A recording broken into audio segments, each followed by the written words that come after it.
so I can breathe a big old sigh of relief because Amy Pascal, the CEO, like the president of Sony, once again talking way more than she probably needs to, has confirmed that Spider-Man is not going anywhere anytime soon in regards to the MCU. Kind of. So she gave kind of some weird language with it, but she essentially said that Spider-Man, that No Way Home will not be the last movie that Sony and Marvel do together in the MCU. She said something along the lines of like, this is the first, we approached these as 3 movies, and now we're working on our next 3 movies, to which I'm just going, oh, okay. I can breathe a sigh of relief, because y'all have known for a while that I've basically thought that No Way Home was going to be their way to usher him out of the MCU and go back to the Sonyverse. I'm still not fully off that, and here's why. I think that now they've reworked their contract more or less so that he will be in the MCU and will occasionally pop up in the Sonyverse. Mm-hmm. So as opposed to he'll occasionally pop up in the MCU, but mainly be in the Sonyverse, I think he'll occasionally be in the Sonyverse, but mainly in the MCU. But more than anything, they've also confirmed that Tom Holland will be sticking around as Spider-Man, to which I also breathe a huge sigh of relief of, oh, thank goodness No Way Home is not going to be the end of his story. Because there's still so much left of his Peter that I want and I need from Spider-Man that we've gotten from other versions, and I'm just like, I know Kevin Feige has said in so many interviews that he's like, by the end of our time with Spider-Man, we want to make sure that we set him as the most important and the crowning jewel of the MCU. And so I think people have issues with Tom Holland's Spider-Man, myself included. Nothing performance-related or even quality of movie-related. They're all good movies, but in terms of the interpretation of Spider-Man, there's room for improvement, and I feel like the reason for that is they've been taking a slow burn effect to get to the Spider-Man that we know and love. Like, Homecoming is a really solid start in terms of, like, early days of Spider-Man, and now that we know we're getting a new trilogy, most likely set in college, I feel like we can spread that story out more.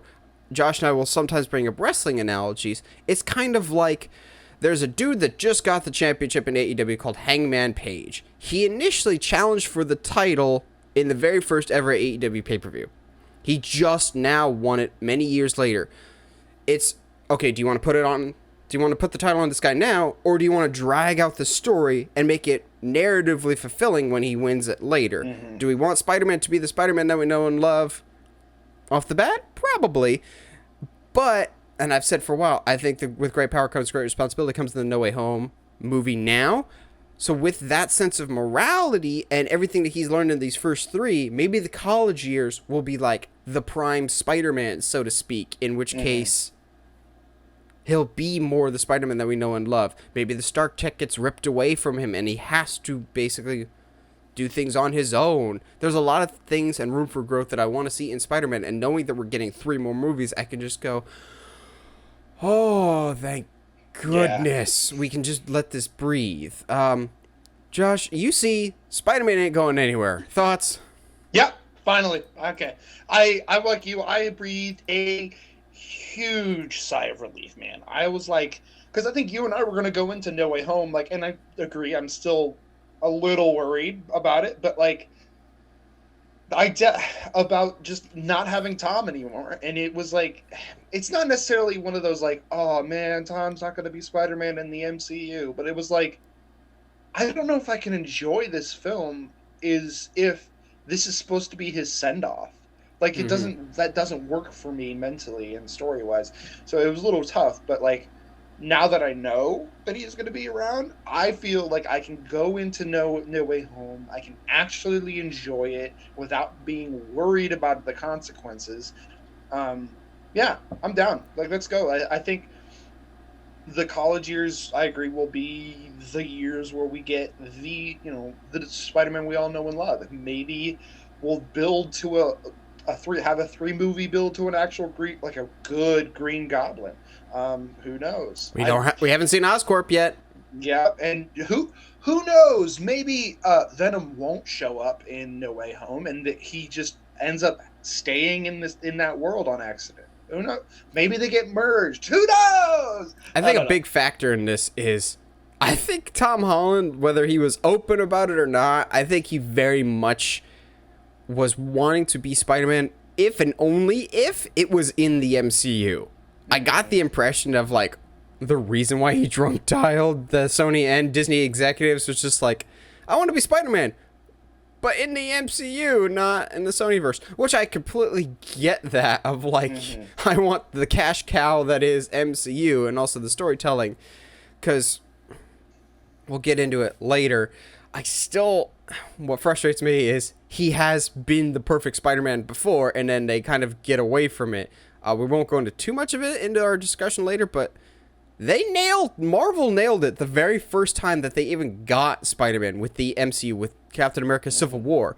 And then for some reason they've tweaked it ever since. So I'm also hoping with this new trilogy, if it is set in the college years, this first trilogy will be like the training wheels. And that's why we've had Iron Man, why we've had Nick Fury, why we've had Doctor Strange. And now that he's a grown adult, he won't need those mentors anymore. At this point, if we're going to the college era, I don't think it's out of the realm of possibility that we start taking some hints out of the Spider-Man PS4's playbook. And maybe like his junior or sophomore year of college, he starts to be a mentor himself to a Miles Morales. Because it can't be much longer before we get Miles, and it really can't. Like, especially if they're like not really. They've never shown the spider bite moment, which has always been odd to me. But like at the same time, it's fine. We all know we don't need to go back to it. Although it does provide some complications as to where the spider came from, where and all that kind of details. But we haven't had any Oscorp. Yeah, exactly. So it's kind of odd in that sense, but I think honestly I wouldn't be against them basically doing the PS4 version where he becomes an intern for Doc Ock, and then because he meets him in No Way Home. And so he finds out that he's an actual person, so that he goes and try like in his way to try to save him from the evil that he could be, and so that just adds to fit. I'm not ready, emotionally ready for that. That's honestly, okay. Maybe in this universe, like we saw in Loki, we can have variants. Maybe our MCU's variant is the female Doc Ock from Into the Spider-Verse. Say less! Because I really dug into the Spider-Verse's Doc Ock, and that surprise factor of like, oh yeah, my friends call me Liv, but my enemies call me Doc Ock. I'm going, oh, that's a good twist there. So like, also like, we haven't had a lot of female villains in the MCU. We've had what? Hell. What's the one from Ant-Man and the Wasp? The one that can phase through stuff. Phantom? No. It's something with the white outfit. Spoiler alert, there's a female assassin in Black Widow. You can kind of figure out which character is. That they really undercut that character. But yeah, I think you'd have some people that are pissed off about it. Hell from Hela. Ragnarok. Yeah, Hela. But yeah, we can have more female villains. I think having the female Doc Ock from Into the Spider-Verse would be a lot of fun. Because people won't let it go. Do you think Ned would ever become Hobgoblin in the MCU? No. I need Ned to stay Ned. He's too pure of heart to like for them to just like flip him completely evil. And I don't want that for him. I wouldn't be surprised if they not Hobgoblin, but I wouldn't be surprised if they do change him into something. Maybe he it's Peter's fault that he. Why are we always making stuff Peter's fault? But because 9 times out of 10 it is. Yeah, if Ned becomes that universe's Sandman, that could be really where he gets You know how he in Toby's Sandman only becomes Sandman because he gets trapped in that experiment. Yeah, we're going to talk about that extensively, I'm sure. Yeah, you can easily work that to where Ned's trying to help Peter in an adventure, and Ned gets trapped in that kind of scenario and blames Peter for not having a life anymore. Like, that's, to me, that's pretty heartbreaking. And what that's I can totally see them doing story. though, what I can see them doing is in Peter's first day of classes at Empire State University, he's like sitting in his classroom and he makes a new friend. It's like, oh, hi, my name's Harry.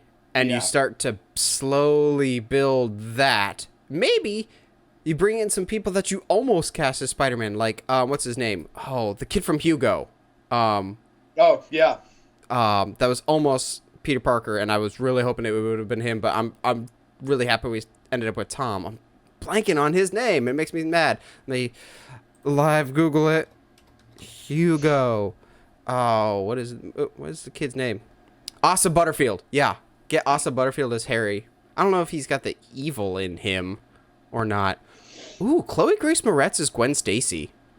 I think this is where we're going to start to get Gwen. This is where we're going to phase out. We MJ. might skip over Gwen entirely, and I think that's fine because Amazing did Gwen.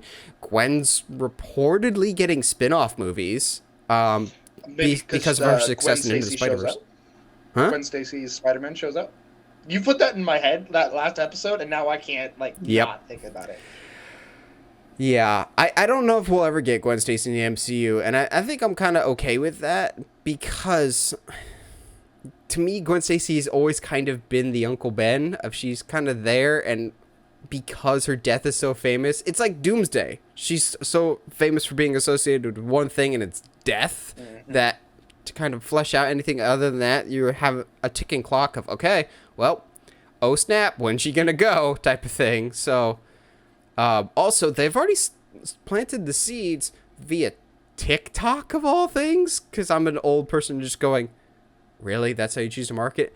But they did kind of give some stuff away on TikTok that Betty Brant, his fellow student, the one that does like the announcements or whatever, is now interning at the Daily Bugle. And I'm going, ooh. Are we planting them seeds for I just need him to be a photographer again. I need him to have a job, and I need J. Jonah to scream at him and make him feel bad about his life. And maybe get Robbie back, because Robbie is the most underrated Spider-Man character in existence, and I love Robbie so much. But I would love it if in the college era trilogy, he's just like, I'm desperate for cash. I'm going to start selling pictures of Spider-Man. Because we almost started getting that with Amazing Spider-Man. He sends the emails in Amazing Spider-Man 2, and we were supposed to get them if those continued. That's something I would like. There's a lot of things, and just getting this new trilogy alleviates some nerves for me. Definitely. Anything else that you would like of like, I need this in a new trilogy? Not so much fan casting, but just like personality or character wise. I wouldn't. I hate that I have to say this, but again, I need him to come up with his own stuff, like completely his own stuff. Not, well, I guess I'll use this Stark tech to come up with stuff. Like, no, like, if there's anything I love about the Amazing Spider-Man, it's literally that he comes up with his webbing. On a rewatch, he doesn't. He doesn't? No, that's right. He creates the cartridges for them, but the webbing itself, he absolutely stole the formula from Oscorp. But like by and large, he does create stuff. Like he creates the webbing against Electro. I'll give him that. But he creates more than Toby did. And more than Tom ever has up to almost 3 movies. No, Tom does create his own webbing. Remember in Civil War, he's just like, the tensile strength on this thing is great. Where'd you find it? Made it myself. And then he like chucks it into his hamper or whatever. The only one that actually made their own webbing is Tom. Everything else, not so much. Lordy, how do you see out of these things? Well, technically, Toby makes his own webbing. I don't want to think about how Toby makes this webbing. That still grosses me out, man. It's still,